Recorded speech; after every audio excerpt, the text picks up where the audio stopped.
पिता प्रभु श्री राम के श्री चरणों में प्रणाम करते हुए जगत जननी जगदम्बा भगवती माँ सीता के श्री चरणों में दंडवत प्रणाम करते हुए और प्रभु श्री हनुमान जी महाराज के श्री चरणों में प्रणाम करते हुए वृद्धजनों के श्री चरणों में वंदन करते हुए आप सब लोगों को प्रणाम करते हुए आइए थोड़ी देर हरि सिंह कीर्तन करते हैं।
तुलसीदास जी महाराज के 100 गुरु प्राप्त हुए, 15 साल काशी में रहकर अध्ययन भी कर लिया, पर हमारी इतनी श्रद्धा और आस्था गुरु में होती है। हम गुरु जी को सिर्फ हमारे गुजरात में कहते हैं कि गुरुदेव रखते हैं तो हम खाने के लिए, सब मतलब कसम खाने के लिए। एक भैया गए गुरुदेव के पास, गुरुजी मुझे आपकी एक तस्वीर चाहिए। गुरुदेव बोले बेटा तो लेकर तो गया है, अब क्या करनी है? गुरुदेव वो तो घर पे रखी है ना पूजा स्थान में। तो बोले ये तो काफी है, और क्या करनी है? गुरुदेव दुकान पर गई है। बोले दुकान में तो थोड़ी भजन करेगा, भजन तो घर में करना है। बोले गुरुदेव भजन तो नहीं करना है, पर क्या बात कर रहा है बोलना। वो बोले मेरे पास कोई कसम खाने के लिए नहीं है, आपकी तस्वीर होगी तो बोल दूंगा गुरु जी की कसम है, इतने का ही है। तो क्या करते हैं, गुरुदेव का सिर्फ नाम का उपयोग करते हैं। हमारे वहाँ एक संत हो गए, नाम था जैसे कोरल, आपने भी शायद सुना हो, बहुत बड़े संत हो गए। तो कोरल का विवाह तो चाचकिया नाम के पुरुष से हुआ था, पर उसके गुरुदेव ने बताया कि बेटा तेरी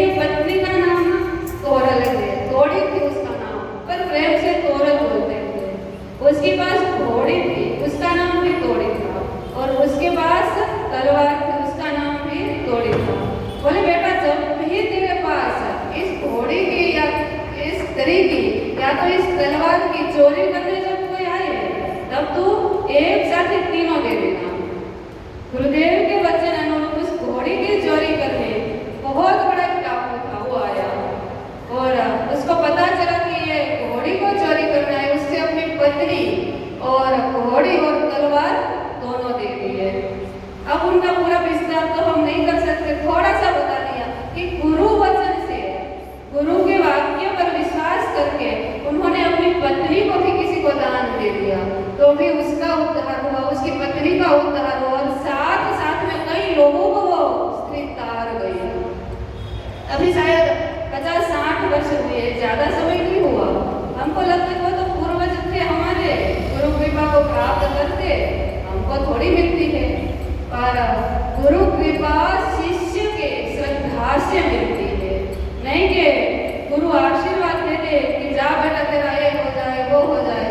तो भगवान कृष्ण द्रौपदी के साथ में उसके भाई बनकर रहे, उसका चिरहरण होता, क्या द्रौपदी को वनवास जाना पड़ता? तो भगवान स्वयं भी हमारे कर्मों को नहीं बदल सकते, हमारे कर्मों को बदलता है तो अपनी श्रद्धा, अपना विश्वास। तो तुलसीदास जी महाराज को भी अपने गुरुदेव की कृपा हो गई, वापस अपने गाँव गए, राम कथा करने लगे। किसी पंडित ने कहा कि तुलसीदास का स्वभाव सरल सुंदर है और पंडित भी अच्छे बन गए हैं, अब कोई लड़की किसी के साथ ब्याह ही जाए तो वो भूखी नहीं रहेगी। माँ बाप देखते हैं ना कि मेरी बच्ची पर तो परिवार तो अच्छा हो, लड़का अच्छा हो, ठीक ठाक सब चल रहा हो, तो उनको भी था कि तुलसीदास से जो ब्याही जाएगी वो लड़की है वो भूखी नहीं रहेगी। और रत्नावली के साथ तुलसी जी का ब्याह हो गया। तुलसीदास थे तो भगवान के परम भक्त, परंतु भक्त के अंदर ये तो बहुत बड़ी विशेषता होती है, यदि वो किसी से प्रेम करता है तो भी जी जान से करता है, किसी से दुश्मनावट करता है तो भी जी जान से करता है, और यदि वो उस रास्ते को छोड़कर भगवान की भक्ति पर आ जाए तो भी वो अपनी जी जान लगा देता है। ऐसे कई दृष्टांत है कि जब वो कोई ऐसा बड़ा पापी हो, ये जैसे था वो बड़ा पापी था, उसने अपनी बहन भांजे तब को नहीं छोड़ा था। उतना पापी थी कि जितने इस भूमि पर कर्म हो सकते हैं, पाप कर्म वो सारे जैसे ने कर दिए, पर जब भगवान की भक्ति पर आ गया, पाप कर्म छोड़ दिए, तो भगवान के भजन करने में कोई कसर नहीं छोड़ी और जीते जी भगवान को प्राप्त कर लिया। तुलसीदास भी अपनी पत्नी को बहुत प्रेम करते थे, कथा करने जाते, राम कथा चलती, पर उसका ध्यान सतत अपनी पत्नी में रहता कि मेरी पत्नी क्या कर रही होगी, अभी इतनी कथा बाकी है, अभी ऐसा है, अभी वैसा है, सतत मन उसका अपनी पत्नी में रहता था। ब्याह हुआ 1 साल हो गया, भाई लेने आए, पिताजी लेने आए, पर तुलसीदास कोई ना कोई बहाना करके रत्नावली को अपने मायके भी भेजते थे। एक दिन तुलसीदास जी की पत्नी के पिताजी को बुखार आ गया, बीमार हो गए, तो उनके भाई लेने आए। तुलसीदास जी महाराज कथा कर रहे थे, तो उनको पता नहीं था कि ससुर इतनी तबीयत खराब हो गई है और उसकी पत्नी उसको बिना पूछे जाएगी। जब घर आए देखा तो पत्नी तो मिली नहीं। अब तुलसीदास जी इधर उधर ढूंढे कि रत्नावली तो कहीं जाती नहीं और आज इस समय कहाँ चली गई। जब आस पास में पता लगाया तो किसी ने कहा भाई भाभी तो अपने मायके गई है, उनके पिताजी की तबीयत ठीक नहीं है। उस समय बड़ी आंधी तूफान, तुलसीदास को कुछ नहीं नजर आया। पत्नी का नाम सुना कि वो अपने मायके गई है, इतनी आंधी तूफान में तुलसीदास चल पड़े। बहुत बड़ी बीच में नदी आए, उफान पे नदी। तुलसीदास को ये भी पता नहीं कि इतनी उफान में नदी चल रही, सीधी छलांग लगा दी नदी में और एक मुर्दा तैरता हुआ नदी में से निकला। तुलसीदास जी को लगा कि लकड़ी है, लकड़ी समझकर उस मुर्दे को पकड़ लिया और उस नदी के उस पार चले गए। तुलसीदास जी महाराज जाते जाते रास्ते उसकी जानते थे कि किस कमरे में रहती है वो। गए ससुराल में, घर के पीछे बहुत बड़ा पेड़ था बरगद का। तो बारिश के समय में आप सबने देखा होगा बिच्छू सर्प जीव जंतु बाहर ही घूमते हैं, तो बहुत बड़ा सर्प उस बरगद के पेड़ के ऊपर लटक रहा था। तुलसीदास को लगा रहे तो अच्छा मार के रस्सी यही टंगी हुई है, चलो इसको पकड़कर ऊपर चढ़ जाते हैं। तुलसीदास जी महाराज ने सर्प को रस्सी पकड़कर, रस्सी समझकर उस सर्प को पकड़ लिया और अपनी पत्नी के पास पहुंच गए। आधी रात में पति को आए देखकर, आजकल तो मॉडर्न जमाना है, जहां जाए पति साथ में बिना शादी किए हुए जाते हैं ना, उस समय तो बहुत मर्यादा रखती थी माताएं। तो तुलसीदास जी की पत्नी ने डांटा, अरे इस समय आप कैसे आए, इतनी आंधी बारिश तूफान। तो बोले अरे लकड़ी थी, नदी पार कर दिया पकड़ के, और यहाँ तो रस्सी टंगी हुई थी, पकड़ कर ऊपर आ गया, कैसे आता। उसकी पत्नी ने नाम लिया कि न तो यहाँ रस्सी थी, सर्प था, और न तो वहाँ लकड़ी थी, मुर्दे को पकड़ कर आ गए। तुलसीदास जी की पत्नी ने एक शब्द उसको कह दिया कि जितना प्रेम मेरे इस हाड़ मांस के शरीर में करते हो, इतना प्रेम यदि भगवान में हो जाए तो जीते जी तुम्हारा बेड़ा पार लग जाए। और कई बड़े बड़े सिद्ध पुरुष हुए हो, बड़े बड़े लेखक हुए हो, बड़े बड़े कवि हुए हो, यदि किसी का श्रेय जाता है तो वो या तो उसकी माँ को, या तो उसकी पत्नी को, या तो उसकी बहन को जाता है कि मेरी पत्नी का सपोर्ट था, मेरी पत्नी ने मेरे साथ ऐसा व्यवहार किया, इसीलिए मैं आज यहाँ हूँ। तो अच्छे कार्य जब भी होते हैं, जहाँ भी होते हैं, उसका श्रेय माता को जाता है, चाहे वो किसी भी रूप में हो, बहन के रूप में हो, पत्नी के रूप में हो, या तो पुत्री के रूप में हो। तुलसीदास जी को उनका एक शब्द, एक वाक्य हृदय स्पर्शी हो गया, हृदय को आघात लग गया कि बात तो रत्नावली की सही है, इतना प्रेम करके इस आखिरी रात में वे इनके पीछे आया। सही में यदि इतना प्रेम मुझे भगवान में हो जाए तब तो कहना ही क्या है। तुलसीदास एक शब्द कहे बिना वहीं से निकल गए, उसी समय निकल गए और भगवान के भजन में लग गए। फिर वही राम कथा का सहारा था, राम कथा करते थे तो उनका नियम था कि जिस पेड़ के पास वो कथा कर रहे थे वो पेड़ सूख रहा था। उसको लगा कि जहाँ मैं कथा कर रहा हूँ, जहाँ मैं बैठा हूँ, वहाँ ये वृक्ष को पानी मिलते हुए भी ये सूख कैसे रहा है। तुलसीदास रोज एक लोटा पानी उस पेड़ में डाल देते, धीरे धीरे वो पेड़ पूरा सूखने लग गया। तुलसीदास जी ने कहा, भाई मुझे समझ में नहीं आ रहा कि मैं इतना पानी डालता हूँ, इतना ध्यान रखता हूँ, जहाँ भगवान की कथा हो रही हो, भला वो पेड़ कैसे सूख सकता है। उसी समय उस पेड़ में से एक ब्रह्म राक्षस उत्पन्न हुआ। ब्रह्म राक्षस माने विद्या को ग्रहण कर ली, ज्ञान को प्राप्त कर लिया, वो एक गुरु ऋण होता है। जब तक अपना ज्ञान जो गुरु जी ने दिया है वो दूसरों को नहीं देते, तब तक गुरु ऋण अपने ऊपर रहता है। ऋण तो 5 होते हैं, पर यहाँ सिर्फ गुरु ऋण की बात बताई है।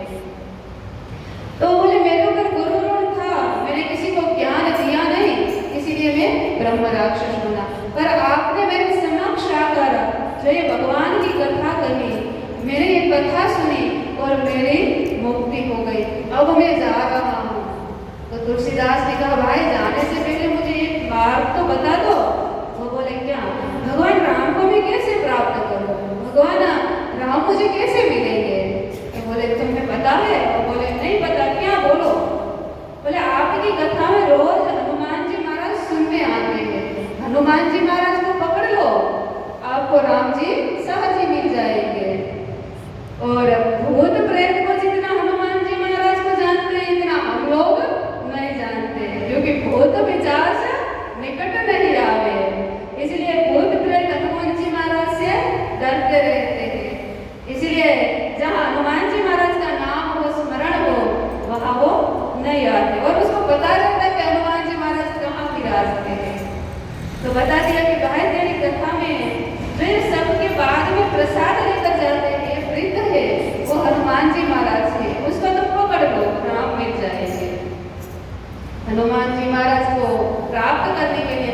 तुलसीदास जी ने बस वैसा ही किया।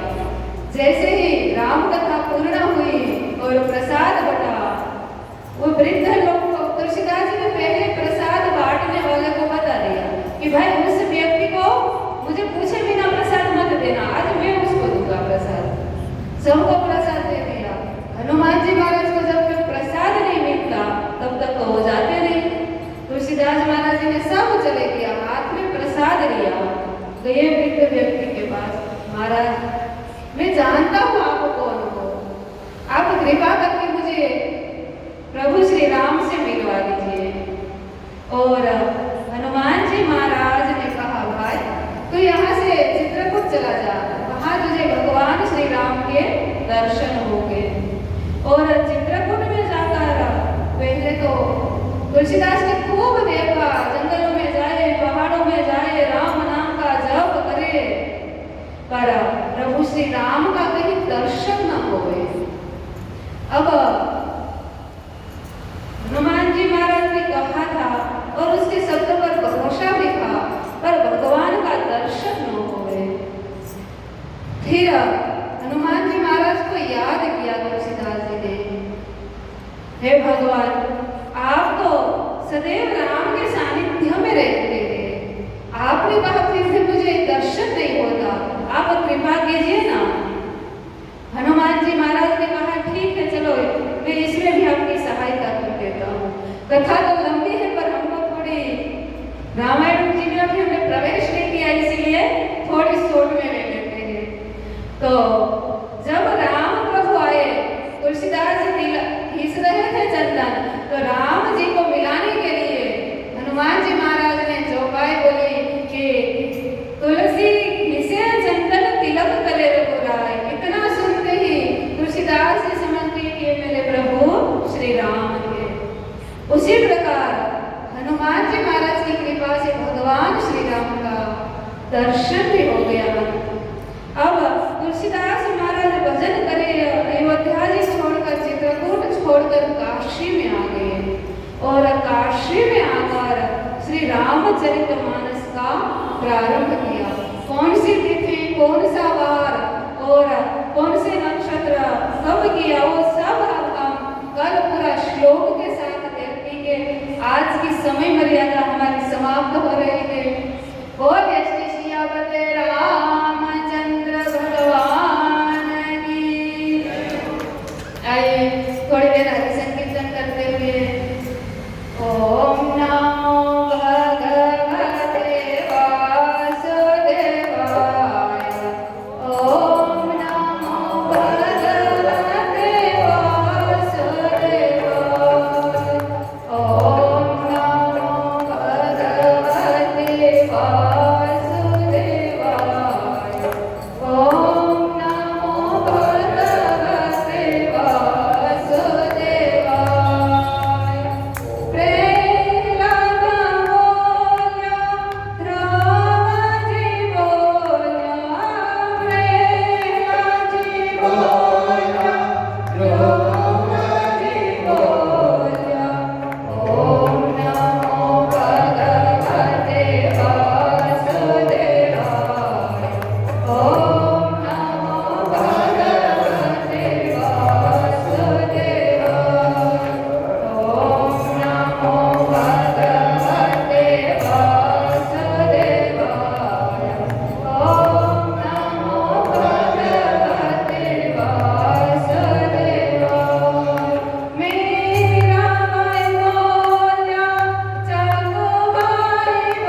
अपने अपने मात पिता गुरुदेव भगवान की।